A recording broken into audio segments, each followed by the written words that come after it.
यदि हमारा जीवन विषयों के प्रवाह में बहता ही रहा तो इस दुख में संसार से मुक्त होने का फिर हमें आगे अवसर कब मिलेगा, हरि जाने।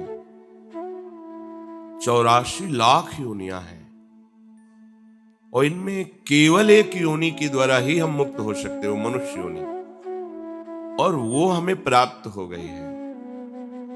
मनुष्य योनि में भी जो अत्यंत दुर्लभ विषय है, भगवत वार्ता सुनना, भगवान नाम की महिमा सुनना, अपने जीवन में द्वंद्वों से ऊपर उठने की साधना की भावना जागृत होना, ये सब दुर्लभ बातें हैं, वो भी भगवत कृपा से प्राप्त है।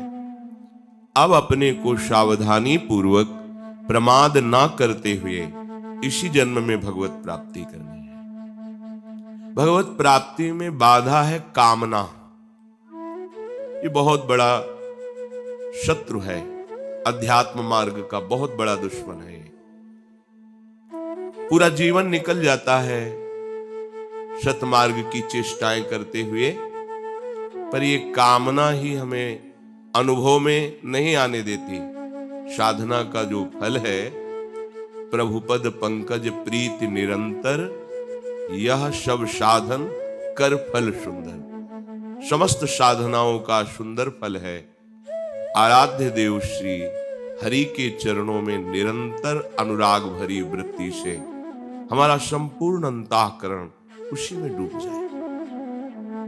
अहम इन्हीं चरणों की दास्ता में बुद्धि यही निश्चय कि प्रभु ही सुख है, मन इन्हीं की सेवा का चिंतन, चित्त एक एक वृत्ति के द्वारा इन्हीं का पूजन करे, यही जीवन का सार। पर कामना ऐसा नहीं होने देती। कामना का स्वरूप है प्रभु के सिवा और कुछ भी चाह करना। बोले फिर जीवन कैसे चलेगा? ये जीवन तो कामना से ही चलता है, हमें ये चाहिए, ये चाहिए, ये चाहिए। तो आपको भरोसा नहीं है क्या? एक देशीय शरीर में ममता करने वाली मां अपने बेटे की चाहे जितना सयाना हो जाए वो चिंता करती है, कब उसे क्या चाहिए वो अपनी सामर्थ्य के अनुसार प्रयास करती है। तो क्या अखिल शक्तियों के स्वामी, सर्वज्ञ, सर्वत्र विद्यमान, सर्वशक्तिमान प्रभु, हम जिनके बच्चे हैं, जिनके अंश हैं, क्या हमको बताना पड़ेगा कि प्रभु मेरी आवश्यकता है? आवश्यकता वो खुद पूर्ण करेंगे। अनावश्यक मांगे हमें परेशान किए हुए, आवश्यक मांगे। जीवन जीने के लिए जो आवश्यक है वो प्रभु पहले से पहले भेजते रहेंगे, विश्वास कीजिए, वो दिए हैं। पर अनावश्यक मांगे जो अहंकार की पुष्टता के लिए, इंद्रियां जो भोग सुख के लिए लालायित है, अनावश्यक ये मांगे हमें भगवत विमुख कर देती हैं। तो कहां फिर हम इस मांग को कैसे मिटाएं? चलो मांगो, पर केवल इन्हीं से मांगो।